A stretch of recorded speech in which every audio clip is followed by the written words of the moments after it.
ദൈവമക്കളെ, പ്രാർത്ഥിക്കുന്നവന് ഭയങ്കര നിയോഗം കിട്ടും. സോദരം പറയാൻ പറ്റും മക്കളെ? കുഞ്ഞുങ്ങളെ, നിങ്ങളോട് പരിശുദ്ധാൻ പറയുന്നു, പ്രാർത്ഥിക്കുന്ന നിങ്ങൾക്ക് ഭയങ്കര നിയോഗം കിട്ടും. 48 വയസ്സ് പ്രായമുള്ള ഒരു വിദേശ വനിത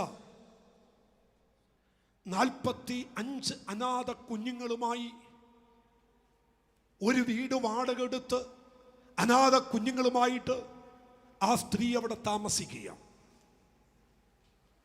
പക്ഷെ തനിക്ക് കൈമുതലായിട്ടുള്ളത് പ്രാർത്ഥന മാത്രമാണ്. ഈ 45 കുഞ്ഞുങ്ങൾക്കും ആഹാരം വിളമ്പുന്നത് ജോർജ് മുള്ളറെ പോലെ വിശ്വാസത്താലാണ്. എന്നും മുഴങ്കാലയിരിക്കും. ഒരു ദിവസം ആ വീട് വിട്ടിറങ്ങേണ്ട ഗതികേട് വന്നു. ആ വീട് വിട്ടിറങ്ങി. ഈ 45 കുഞ്ഞുങ്ങളെയും കൊണ്ട് മറ്റൊരിടത്ത് പോയി പാർക്കാൻ ഒരു വനാന്തരത്തിലൂടെ ഇവർ നടന്ന് ഒരു വയോവൃദ്ധനായ ഒരു മനുഷ്യന്റെ വീട് കണ്ടെത്തി. ആ വീട്ടിൽ ചോദിച്ചു, ഞങ്ങൾക്കൊരു അഭയം തരണം, നാളെ നേരം വെളുക്കുമ്പോൾ ഞങ്ങൾ പോയിക്കൊള്ളാം, കിടന്നുകൊള്ളാൻ പറഞ്ഞു. 45 അനാഥ കുഞ്ഞുങ്ങളെയും വരാന്തയിൽ പ്രാർത്ഥിച്ച് കിടത്തി. ഈ സ്ത്രീ ഇരുന്ന് ദൈവത്തോട് പ്രാർത്ഥിക്കാൻ തുടങ്ങി. കൃത്യം 1 മണിയായപ്പോൾ ഈ സ്ത്രീയോട് ദൈവം പറയുന്നു, ഈ വീട് വിട്ട് ഇറങ്ങി ഓടുക. കർത്താവേ, ഈ അർദ്ധരാത്രി കുഞ്ഞുങ്ങളെ കൊണ്ട് അവിടെ പോകും.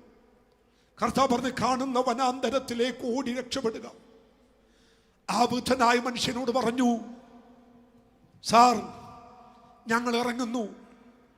ഈ രാത്രി വേണോ ഈ കുഞ്ഞുങ്ങളെ കൊണ്ട്? നേരം വെളുത്താ പോരെ? പറ്റില്ല. എന്താ കാരണം? എൻ്റെ ദൈവം എന്നോട് പറയുന്നു, ഇവിടെ ഓടാൻ. അതിനിവിടെ നിനക്കാരാ പ്രശ്നം? എനിക്കറിയില്ല. 45 കുഞ്ഞുങ്ങളെയും ഉണർത്തി വെള്ളമടിച്ച് മുഖം കഴുകി 45 പിള്ളേരെയും കൊണ്ട് കാട് കയറി. കാട്ടിലോട്ട് ഇങ്ങനെ നടന്ന് നടന്ന് നടന്ന് 1 കിലോമീറ്റർ കഴിഞ്ഞ് 1.5 കിലോമീറ്റർ ആയപ്പോൾ ഭയങ്കര ഒരു ശബ്ദം കേട്ടു.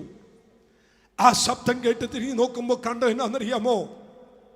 മറ്റൊരു രാജ്യക്കാര് ഷെല്ലാക്രമണം നടത്തി ഒരു വലിയ ബോംബ് വന്ന് വീണത് ഇവർ പാർത്ത കൂടാരത്തിന്റെ അകത്താണ്. പൊട്ടിത്തെറിച്ചു. ഈ വൃദ്ധനായ മനുഷ്യൻ കിടന്ന വീട് കത്താൻ തുടങ്ങി. ആമേൻ. 1.5 കിലോമീറ്റർ 2 കിലോമീറ്റർ അപ്പുറത്ത് വനാന്തരത്തിൽ നിന്ന് കാണുന്നു ആകാശത്തോളം കത്തിപ്പടരുന്ന തീപടലം. മുട്ടുകുത്തി നടുക്ക് നിന്ന് ഒരു കോഴി കുഞ്ഞുങ്ങളെ ചിറകി ചേർത്ത് പിടിക്കുന്നത് പോലെ ആ 45 കുഞ്ഞുങ്ങളെയും ചേർത്ത് പിടിച്ചുകൊണ്ട് പറഞ്ഞു, മക്കളെ, പ്രാർത്ഥിക്കുന്നവൻ ലോകത്തിന്റെ അണുബോംബിനകത്തോ ശത്രുവിന്റെ ബോംബിലോ നഷ്ടപ്പെടാൻ അനുവദിക്കയില്ല. ദൈവം അനുവദിക്കുന്നെങ്കിൽ അതാരാന്നും അവരുടെ പേരെന്താന്നും പിന്നത്തേത് ഞാൻ നിങ്ങളോട് പറയാം കേട്ടോ. ആമേൻ. ലോകം കുറിച്ചു വെച്ചു.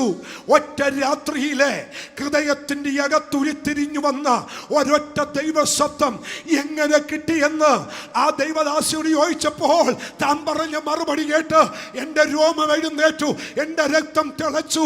പറഞ്ഞൊരൊറ്റ ദൂത്, സഹോദരങ്ങളെ, പ്രാർത്ഥിക്കുന്നവൻ ഉടയാൻ എൻ്റെ ദൈവം അനുവദിക്കയില്ല. ഈ പകൽ ആത്മാവ് പറയുന്നു, പ്രാർത്ഥിക്കുന്നവന്റെ തലവര മാറ്റുന്ന ദൈവം, പ്രാർത്ഥിക്കുന്നവന്റെ ചരിത്രം മാറ്റുന്ന ദൈവം, പ്രാർത്ഥിക്കുന്നവന്റെ നിലവാരം മാറ്റുന്ന ദൈവത്തെ ഇന്ന് പകൽ ആരാധിക്കുന്നത് കരമടിച്ചൊന്ന് സ്തുതിച്ച്